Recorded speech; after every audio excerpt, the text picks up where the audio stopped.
اگلے زمانے میں ایک عورت تھی جو حاملہ تھی۔ جب اسے درد ہونے لگا اور بچہ پیدا ہونے کا وقت آ گیا تو اس نے اپنے ملازم سے کہا کہیں سے آگ لے آؤ۔ وہ باہر نکلا تو دیکھا دروازے پر ایک شخص کھڑا ہے جو پوچھتا ہے کہ کیا ہوا، لڑکی یا لڑکا؟ ملازم نے کہا کہ لڑکی پیدا ہوئی ہے۔ اس شخص نے کہا سن لو، یہ لڑکی 100 آدمیوں کے ساتھ زنا کرے گی، پھر اس عورت کے ہاں جو شخص ملازم ہے اسی سے اس لڑکی کا نکاح ہوگا اور ایک مکڑی اسی لڑکی کی موت کا باعث بنے گی۔ اور ملازم وہیں سے پلٹ آیا اور آتے ہی ایک تیز چھری لے کر اس لڑکی کے پیٹ کو چیر ڈالا اور اسے مردہ سمجھ کر وہاں سے بھاگ نکلا۔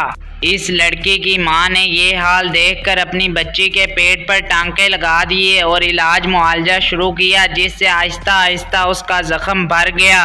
اب ایک زمانہ گزر گیا، ادھر یہ لڑکی بلوغت کو پہنچ گئی اور جوان بھی اچھی شکل و صورت کی بد چلنی میں پڑ گئی۔ ادھر وہ ملازم جب لڑکی کو چھری مار کر فرار ہوا تو سمندر کے راستے کہیں چلا گیا۔ کام کاج شروع کیا اور بہت رقم اکٹھی کی، کل مال سمیٹ کر بہت مدت کے بعد یہ پھر اسی اپنے گاؤں میں آ گیا اور ایک بوڑھی عورت کو بلا کر کہا کہ میں نکاح کرنا چاہتا ہوں، گاؤں میں جو بہت خوبصورت عورت ہو اس سے میرا نکاح کروا دو۔ یہ بوڑھی عورت گئی، چونکہ شہر بھر میں اس لڑکی سے زیادہ خوش شکل کوئی عورت نہ تھی۔ یہی پیغام ڈالا، منظور ہو گیا، نکاح بھی ہو گیا اور وداع ہو کر وہ لڑکی اس کے ہاں بھی آ گئی۔ دونوں میاں بیوی میں بہت محبت ہو گئی۔ ایک دن ذکر اذکار میں اس لڑکی نے اس سے پوچھا آخر آپ کون ہیں، کہاں سے آئے ہیں اور یہاں کیسے آ گئے وغیرہ وغیرہ۔ اس شخص نے اپنا تمام ماجرا بیان کر دیا کہ میں یہاں ایک عورت کے ہاں ملازم تھا اور وہاں سے اس کی لڑکی کے ساتھ یہ حرکت کر کے چلا گیا تھا۔ اب اتنے برسوں کے بعد میں پھر یہاں آ گیا ہوں۔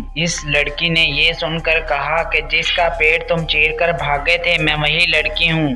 یہ کہہ کر اس نے اپنے اس زخم کا نشان بھی اسے دکھایا۔ اب اس شخص کو یقین ہو گیا کہ یہ تو وہی لڑکی ہے۔ وہ کچھ دیر چپ رہنے کے بعد کچھ کہنے لگا، جب تم وہی ہے تو ایک بات تیری نسبت مجھے اور معلوم ہے، وہ یہ کہ تم مجھ سے پہلے 100 آدمیوں سے مل چکی ہے، یعنی زنا کر چکی ہے۔ اس لڑکی نے کہا ٹھیک ہے، یہ کام تو مجھ سے ہوا ہے لیکن گنتی یاد نہیں۔ اس شخص نے کہا کہ مجھے تیری نسبت ایک اور بات بھی معلوم ہے، وہ یہ کہ تیری موت کا سبب ایک مکڑی بنے گی۔ خیر، چونکہ مجھے تجھ سے بہت زیادہ محبت ہے میں تیرے لیے ایک بلند و بالا محل تعمیر کرا دیتا ہوں، اسی میں رہنا تاکہ وہاں تک کیسے کیڑے مکوڑے نہ پہنچ سکیں۔ چنانچہ ایسا ہی محل تیار ہوا اور یہ وہاں رہنے سہنے لگی۔ ایک مدت کے بعد دونوں میاں بیوی بیٹھے ہوئے تھے کہ اچانک چھت پر ایک مکڑی دکھائی دی۔